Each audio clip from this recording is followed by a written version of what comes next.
Hi friends, ವೈವಿಧ್ಯ ಚಾನಲ್ಗೆ ಎಲ್ರಿಗೂ ಸ್ವಾಗತ. ಇವತ್ತು ನಾನು ಅಪ್ಪೆ ಪ್ಯಾನಲ್ಲಿ ಕಚೋರಿಯನ್ನು ಹೇಗೆ ಮಾಡೋದಂತ ತೋರಿಸ್ತಾ ಇದ್ದೇನೆ. ಒಂದು ಕಲ್ಲಿನಲ್ಲಿ ಬಡೆ ಸೊಪ್ಪು, ಜೀರಿಗೆ ಹಾಗೂ ಕೊತ್ತಂಬರಿಯನ್ನು ತರಿತರಿಯಾಗಿ ನಾವು ಪೌಡ್ರ್ ಮಾಡ್ಕೊಳ್ಳೋಣ. ಹಾಗೆ ನಾನು ಒಂದು ಪ್ಯಾನಲ್ಲಿ ಎಣ್ಣೆ ಹಾಕ್ಕೊಂಡು ತರಿತರಿಯಾಗಿ ಮಾಡ್ಕೊಂಡಿರುವ ಪೌಡರ್ ಹಾಗೂ ಶುಂಠಿ ಬೆಳ್ಳುಳ್ಳಿ ಪೇಸ್ಟು ಹಾಗೂ ಹಸಿಮೆಣಸು ಹಾಗೂ ಗ್ರೀನ್ ಪೀಸನ್ನು ಹಾಕ್ಕೊಳ್ತಾ ಇದ್ದೇನೆ. ನಂತರ ಇದಕ್ಕೆ ಮ್ಯಾಶ್ ಮಾಡಿರುವಂತಹ ಆಲೂಗಡ್ಡೆಯನ್ನು ಸೇರಿಸ್ಕೊಳ್ಳೋಣ. ಖಾರಕ್ಕೆ ಬೇಕಷ್ಟು ಒಣಮೆಣಸಿನ ಪೌಡ್ರು ಹಾಗೂ ಪೆಪ್ಪರ್ ಪೌಡ್ರನ್ನು ಕೂಡ ನಾವು ಸೇರಿಸ್ಕೊಳ್ಳೋಣ.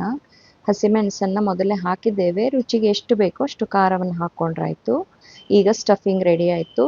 ಈಗ ನಾನು 1/4 ಕಪ್ ಆಗುವಷ್ಟು ಚಿರೋಟಿ ರವೆ, 1 ಕಪ್ ಆಗುವಷ್ಟು ಗೋಧಿ ಹಿಟ್ಟನ್ನು ತಗೊಂಡಿದ್ದೇನೆ. ರುಚಿಗೆ ತಕ್ಕಷ್ಟು ಉಪ್ಪನ್ನು ಹಾಕಿ ಸ್ವಲ್ಪ ಓಂಕಾಳನ್ನು ಸರಿಯಾಗಿ ತಿಕ್ಕಿ ಹಾಕಬೇಕು. ನಂತರ ತುಪ್ಪವನ್ನು ಹಾಕ್ತಾ ಇದ್ದೇನೆ.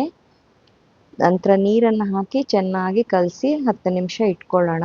ನಂತರ ಉಂಡೆಯನ್ನು ಮಾಡಿ ನಾವು ಈ ರೀತಿಯಾಗಿ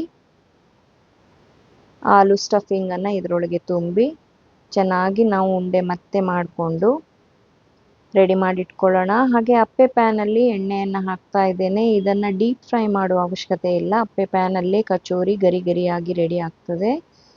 ನಾನು ಇದನ್ನು ಅಪ್ಪೆ ಪ್ಯಾನಲ್ಲಿ 2 ಸೈಡಲ್ಲೂ ಕೂಡ ಬೇಯಿಸ್ಕೊಂಡು ರೆಡಿ ಮಾಡ್ಕೊಳ್ತಾ ಇದ್ದೇನೆ. ನೋಡಿ, ಬೆಂದಿದೆ ಚೆನ್ನಾಗಿ, ಕ್ರಿಸ್ಪಿ ಕೂಡ ಆಗಿದೆ. ಹಾಗೆ ಒಳಗಡೆ ಸಾಫ್ಟ್ ಆಗಿ ಹೊರಗಡೆ ಕ್ರಿಸ್ಪಿ ಆಗಿ ಕಚೋರಿ ರೆಡಿ ಆಗಿದೆ. ಈ ರೆಸಿಪಿ ಇಷ್ಟ ಆದರೆ ಲೈಕ್ ಮಾಡಿ, ಶೇರ್ ಮಾಡಿ, ಸಬ್ಸ್ಕ್ರೈಬ್ ಮಾಡಿ. Thank you.